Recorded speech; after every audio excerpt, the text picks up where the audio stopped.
Goeiedag Graad 5's en baie welkom by Juffrou MarX se virtuele klaskamer. Ek hoop dat jy 'n heerlike naweek gehad het. I hope you had quite an enjoyable weekend. Allow me to share a very powerful message I came across over the weekend. And I think this is so applicable to the time we find ourselves in right now. I mean, lockdown, right? Let's see what it says. The trick is to enjoy life. Don't wish away your days, waiting for better ones ahead. The grand and the simple, they are equally wonderful.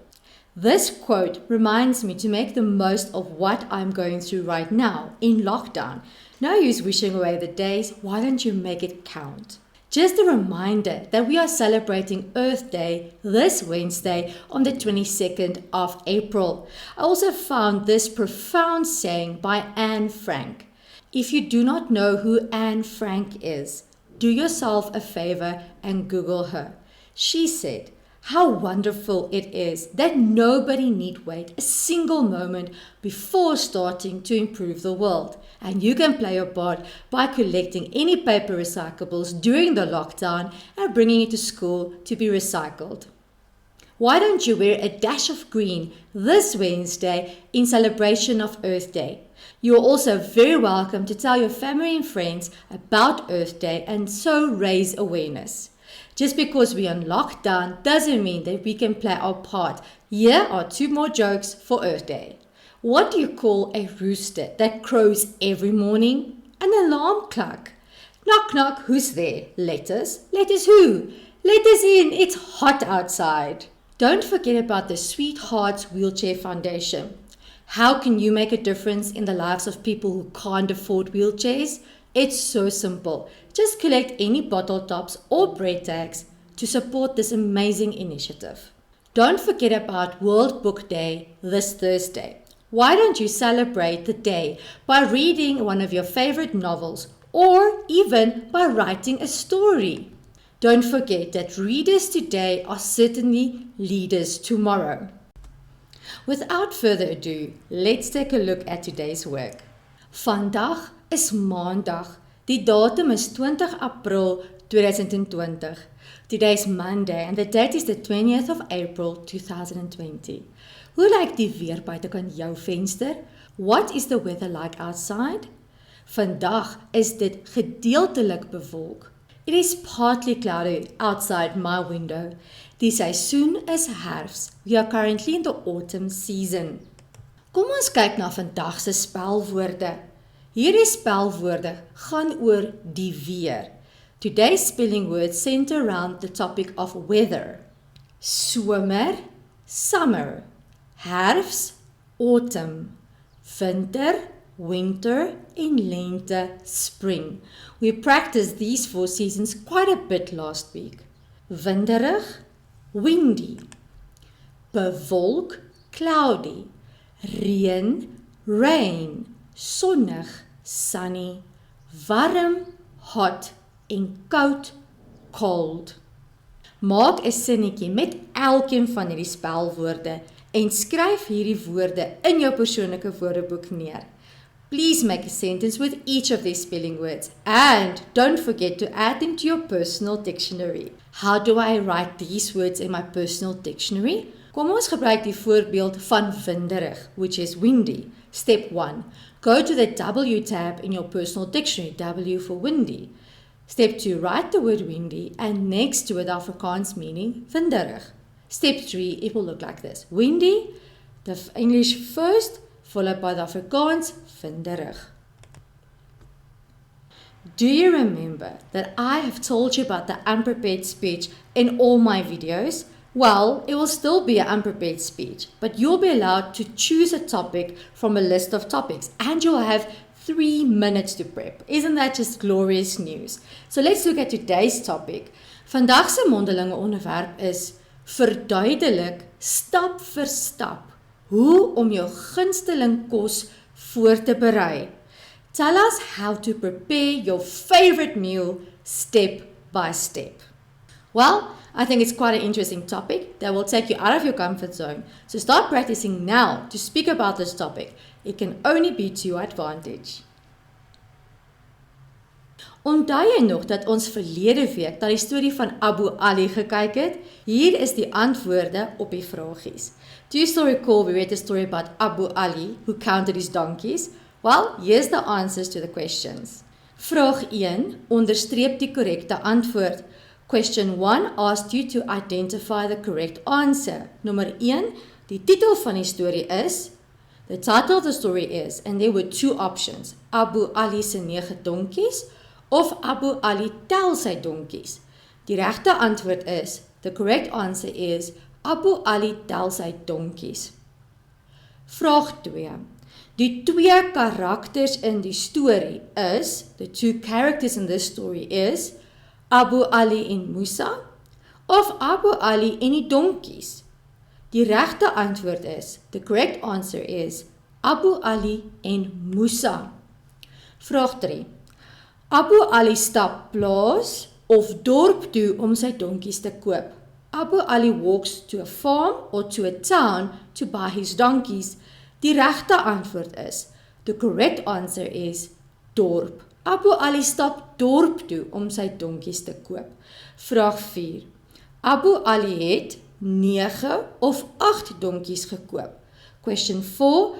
Abu Ali bought 9 or 8 donkeys. Die regte antwoord is, the correct answer is, 9 donkies. Vraag 5. Abu Ali ry op die agterste of op die voorste donkie huis toe. Question 5. Does Abu Ali ride on the front or the back donkey on his way home?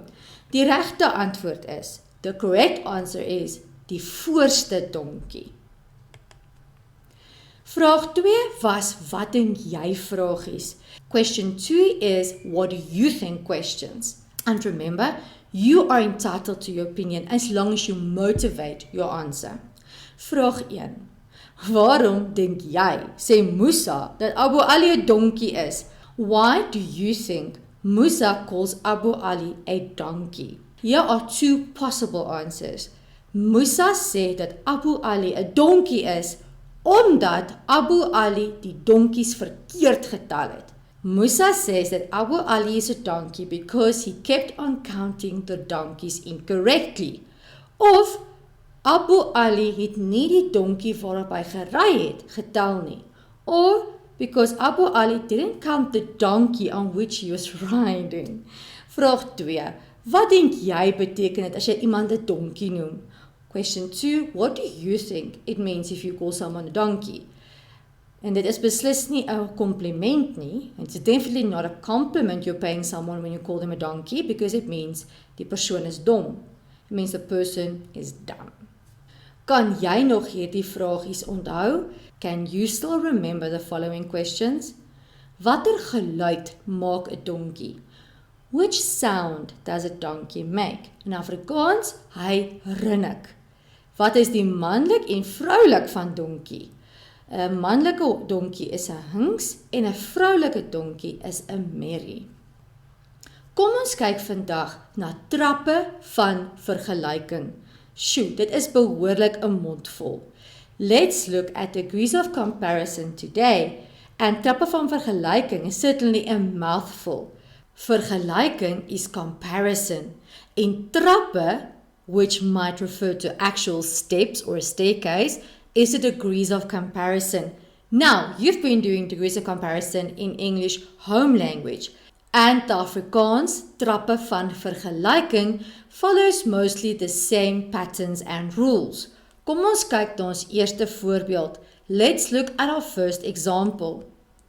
Jonk, jonger en jongste. Jonk means young, jonger, younger, en jongste means the youngest. Jonk is in the positive, jonger is in the comparative, en jongste is in the superlative. Groot is big, groter, bigger, en grootste, the biggest. Die volgende voorbeeld is koud, kouer en koudste. Koud is cold, kouer, colder, en koudste, coldest. Ons volgende voorbeeld is hard, harder en hardste. This refers to a sound, loud, louder and loudest. Swaar, swaarder en swaarste. Heavy, heavier and heaviest. Vinnig, vinniger, vinnigste. Fast, and yes, Mr. Bolt is very fast. Vinniger, a cheetah, and of course the vinnigste is that racing car right there. Kom ons skryf hierdie trappe van vergelyking in 'n tabel. Let's write the degrees of comparison we just looked at in a table format. Kan jy die patrone raak sien wat ons gebruik om woorde in die volgende trappe te skryf? Can you spot the patterns that we use to take a word from the positive into the comparative and into the superlative? En hier is die patroon. And here is the pattern or the rule. Vergrotende trap, sit jy 'n e en 'n r by. In the comparative degree, you put an er. You add an er to the word.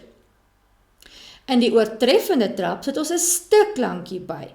In the superlative, we add a ste, ste. En hierdie is daarom baie maklik. So maklik soos 1, 2, 3.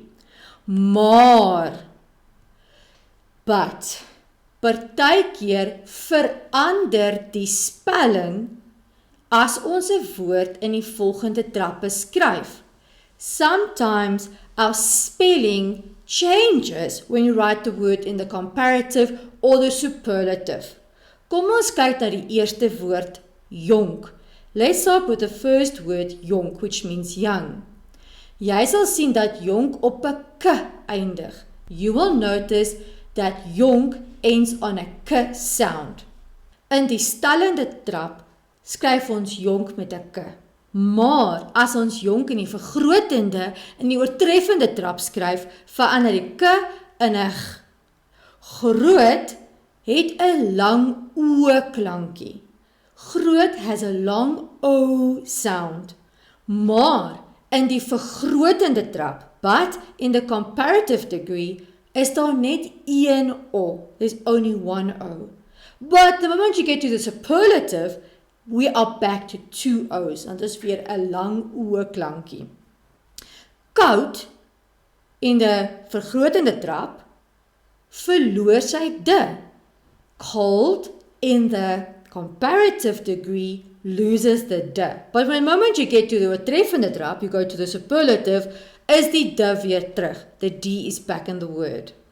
En dan, swaar, the second one from the bottom, swaar, swaarder. Now we add a d in the comparative degree. Maar, as ons aan die oortreffende trap kyk, is daar nie weer 'n d nie. But when we look at the superlative, the d is gone again.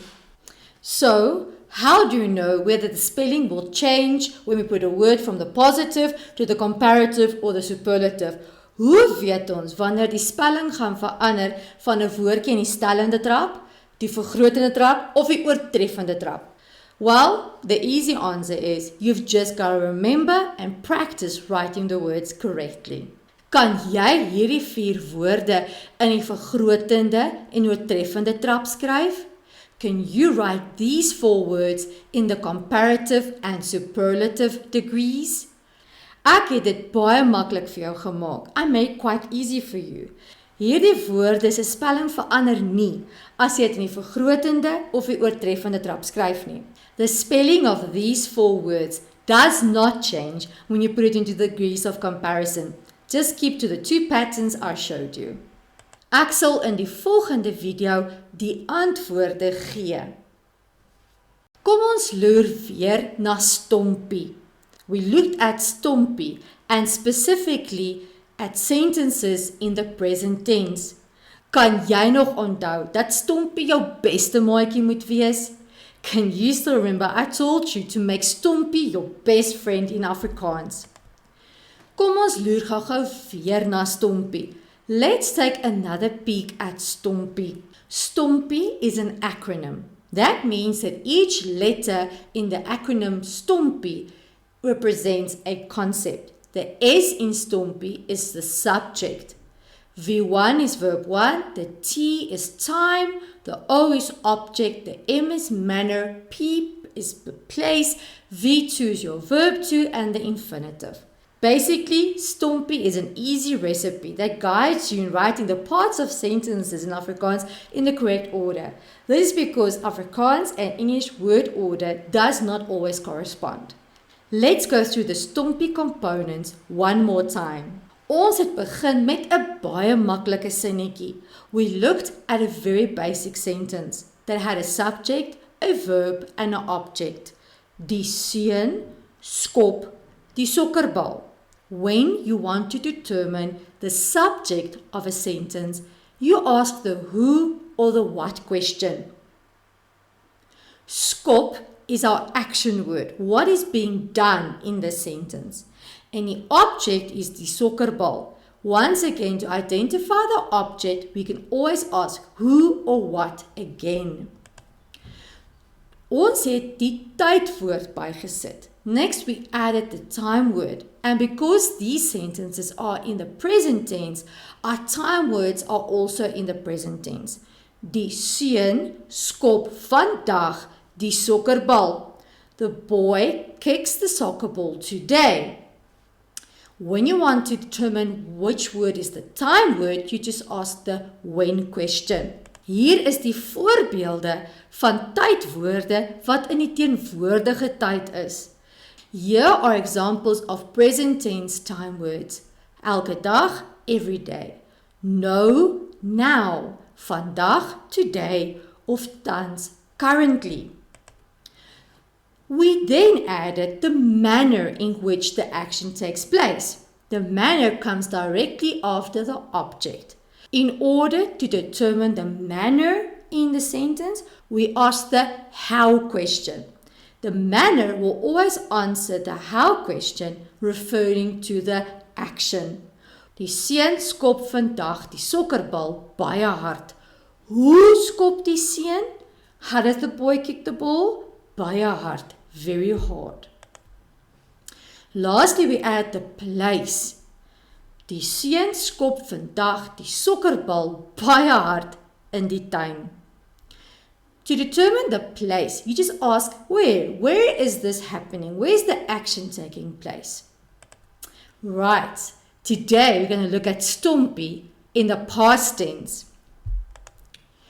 Stompie will help you to put sentences in Afrikaans correctly in the past tense. Here's some very good news about past tense in Afrikaans. Wait for it. Are you learning endless lists of English past tense verbs? Catch, caught, eat, ate, throw, threw, go, went, dance, danced, forget, forgot, and the list goes on and on. Well, what has it got to do with Afrikaans? Afrikaans has no past tense verbs. Yes, you heard me. Nada. Afrikaans does not have endless lists of past tense verbs. But then how do we put a sentence in the past tense? Let's look at the recipe. First step, add ge to verb 1. And then move the verb 1 right to the back in verb 2's place. But now verb 1's place is empty. So what do we do? We just put the word het in the place of verb 1. That's it. That's how easy it is. Let's look at an example. Our sentence is, die seun skop die sokkerbal. And yes, we start with the basics again, just a subject, a verb, and an object. Right, step 1. Add ge to verb 1. And verb 1 in this sentence is skop, kicks. It will then become geskop. The sentence will now read, die seun geskop die sokkerbal. But that's just the first part. Now we've got to add more words and unscramble the sentence. It's so easy. Let's just have a look. Step 2.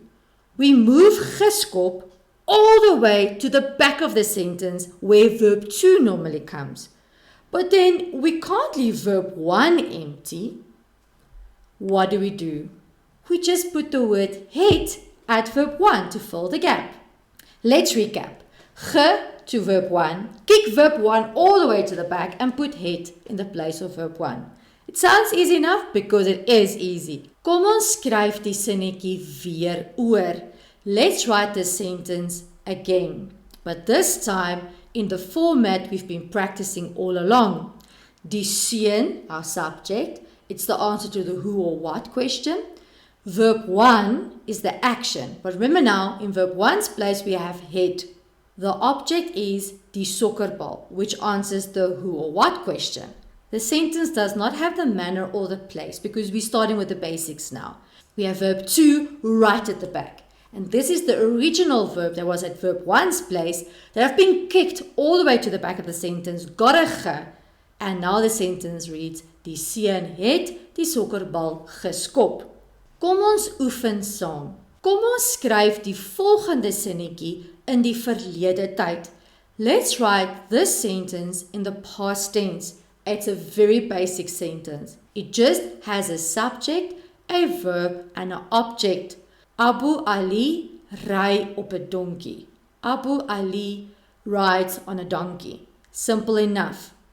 Now, before continuing with the video, please try to write this sentence in the past tense all by yourself. Hier is die antwoord. Abu Ali, the subject stays exactly where it is. The subject does not move anywhere. There isn't a time word, the object is op 'n donkie, there isn't a manner, there isn't a place, but now there's a verb too. Gery. Ry was initially in the verb 1 position. It got kicked to the back, got a ge, and we put het in the place of verb 1. Hier is nog 'n voorbeeld. Here's another question. Musa tel 10 donkies. Musa is our subject, tel is verb 1, and the object is 10 donkies. Musa counts 10 donkeys. Kan jy hierdie sin in die verlede tyd skryf? Can you write this sentence in the past tense? Do it now. Skryf nou die sinnetjie neer. Kom ons kyk na die antwoord. Musa is the subject, stays exactly in the same place. Verb 1 now is het. There isn't a time word, there's an object, 10 donkeys, exactly the same place where it was. We don't have a manner, we don't have a place, but we do have verb 2.